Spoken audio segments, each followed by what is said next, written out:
In fact, I'm trying to figure out exactly what it is that the Republicans believe our job is, because right now they have relinquished their constitutional duties over to an unelected bureaucrat, someone who no one went out to vote for. And absolutely, he is occupying the Oval Office, as we saw yesterday. And that is a first for me, to see someone occupying the Oval Office who's never actually been elected to the Oval Office, and actually answering more questions than the person that allegedly got elected. The Department of Defense, that takes up approximately 50% of our discretionary income, or our discretionary spending, approximately 50% goes to Department of Defense. Department of Defense has not been able to pass an audit in the last 6 audits, and we're not talking about pennies.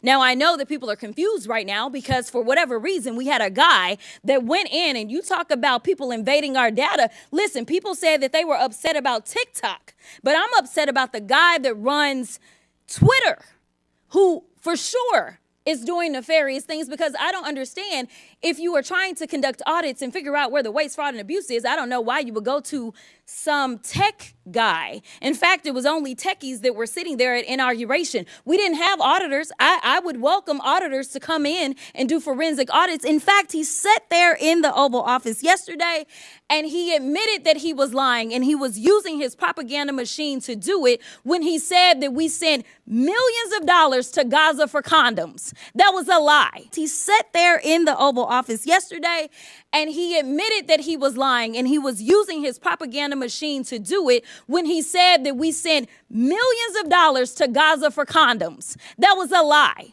So let me tell you something. The gentlelady's time has expired. It's time for the us gentlelady's to do our time job has expired. and rein in this rogue actor known The gentlelady's time has expired. And Mr. Talcove, I'm just going to go ahead and pick up where you left off really quickly.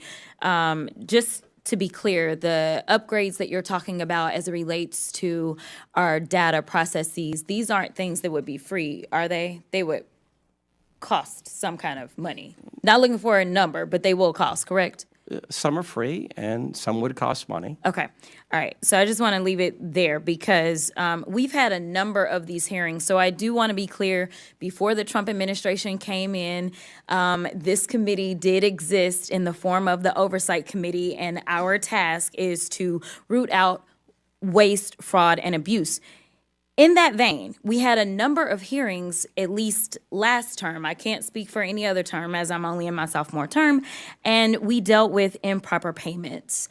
And interestingly enough, our chairwoman, who is so passionate about this today, she missed every single one of those improper payment hearings. But just to be clear, I was there, so I don't want anyone to believe that Democrats just come to work and don't plan to do work.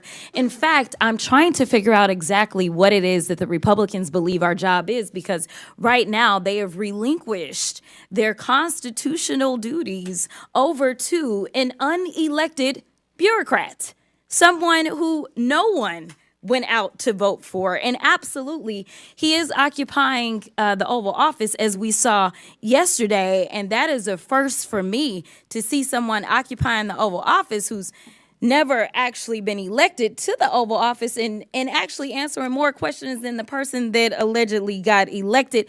But for whatever reason, this is the first time we're having a DOJ subcommittee hearing, and that guy's not here. Instead, we have y'all. So I do want to thank you for coming. But I will say this. It's also interesting to me that in the first few days of DOJ existing, we know that they are trying to get rid of the Department of Education, USAID, Consumer Financial Protection Bureau. They're laying off FAA workers. They are going after the FDA, the CDC, the HHS, the FBI agents, and they're talking about getting rid of FEMA. And they brought y'all in. And I am going to say that I actually was shocked that there was only one person that seemed like he was an overt Trumper as you laid out your opening remarks, because I anticipated that at least one of y'all would say, yes, what Elon is doing is exactly what we would prescribe. But instead, I will applaud you because you actually were focused. You talked about what the American people are looking for us to do. We've actually consistently on this side of the aisle promoted this idea of making investments into technology so that we can do things such as, say, look at the Department of Defense. The Department of Defense, that takes up approximately 50% of our discretionary income, or our discretionary spending. Approximately 50% goes to Department of Defense. Department of Defense has not been able to pass an audit in the last 6 audits, and we're not talking about pennies. I understand that we want everything to be perfect, and if we could get all waste, fraud, and abuse out, that would be fantastic. But let me talk about the big numbers. The big numbers are on that side. When we look at, say, our entire workforce, our federal workforce, as we're trying to somehow fire all of them, they don't even make up a total of 5%. It's even less than that when we look at our budget. But let's talk about defense.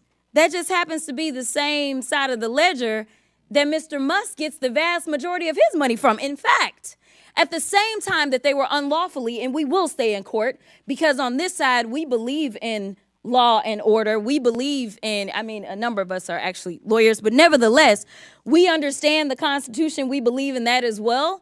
And so there's things such as, impoundment, right? Because as Mr. Whitson said, he said, we need to return the power of the purse to Congress. It never left. According to the Constitution, that's where it's at. Now, I know that people are confused right now because for whatever reason, we had a guy that went in, and you talk about people invading our data. Listen, people said that they were upset about TikTok, but I'm upset about the guy that runs Twitter, who for sure is doing nefarious things, because I don't understand, if you are trying to conduct audits and figure out where the waste, fraud, and abuse is, I don't know why you would go to some tech guy. In fact, it was only techies that were sitting there at inauguration. We didn't have auditors. I would welcome auditors to come in and do forensic audits. In fact, he sat there in the Oval Office yesterday and he admitted that he was lying, and he was using his propaganda machine to do it when he said that we sent millions of dollars to Gaza for condoms. That was a lie. So let me tell you something. The gentlelady's time has expired. It's time for the us gentlelady's to do our time has job expired. and rein in this rogue actor known The as gentlelady's Elon time Musk. has expired. And while we're on it, I'd also like to ask for unanimous consent to submit for the record 2 items. One is a statement from the AFL-CIO, Department of People who work for a living with views on working people to make the government work. And the second is a statement from the Center for Responsibility and Ethics in Washington on ways to combat waste, fraud, and abuse in the federal government. Without objection, so ordered. I now recognize the gentlelady from New Mexico and ranking member, Ms. Stansbury, for 5 minutes. All right. Well, thank you, Madam Chairwoman, and thank you once again to all of our witnesses for being here to testify. Thank you to my colleagues. We are going to have so much fun in this committee, this Congress. I actually appreciate the video that was shown just a few moments ago, because when I worked at the Office of Management and Budget, I actually worked on the waste EO that was referenced that President Obama signed. But there is one fundamental difference between the presidents and vice presidents that were shown on that video and what's happening today, and that is that they followed the law.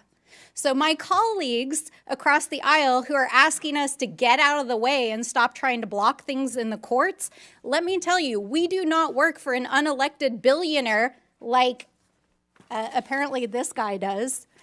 We work for the American people. And so if an unelected, unvetted individual private citizen is hacking our government systems, breaking the law, firing federal employees, dismantling statutorily created agencies, withholding funds, we are going to fight you in the courts. And I'm actually really sad that my dear friend Mr. Burchett left, because I want to talk about that gravy train on biscuit wheels that he just talked about, because that gravy train is not the federal workforce. It's the billionaires that are trying to hack that system right now, and which unfortunately my colleagues right now are working on a reconciliation deal to cut Medicaid, to cut Medicare, and use that money to give to tax breaks to their billionaire buddies. That is the gravy train that is actually going on here. But because this is the Oversight Committee, let's do a little bit of oversight. For the last several weeks, I've been talking to Treasury and OMB officials to try to get to the bottom of why Elon Musk and his team are trying to hack the Treasury payment system, because this is a completely nonpartisan system that literally just pays the bills of the federal government. So why are they so eager to hack this system? And I have to say that over the last several weeks, we have literally received thousands of calls in every single congressional office. In fact, we know that our friends across the aisle are also receiving these calls because this system pays the bills of the U.S. government. It pays our soldiers. It pays for the work that we do overseas. It pays your Social Security benefits. It pays your tax refunds. So why is Elon Musk and his hackers trying to access that system? And why did a senior civil servant who had overseen this system for over 30 years get asked to stand down after a 25-year-old intern working for Elon Musk tried to get access to the code for that system? Now, thankfully, they were shut down in the court system, but Musk has installed, with the president's blessing, one of his Silicon Valley buddies, who I want to point out, in which the media has not paid a lot of attention to, is the CEO of a private IT company, including Citrix, that has millions of dollars in IT contracts with the federal government. And not only is he still operating as the installed Doge person at Treasury, he's actively still the CEO of this private company. How is that even legal? Is it legal? I don't think it's legal because the federal court is trying to shut this down. We also know that that 25-year-old software engineer, in violation of the court order, was actually given access to modify the code.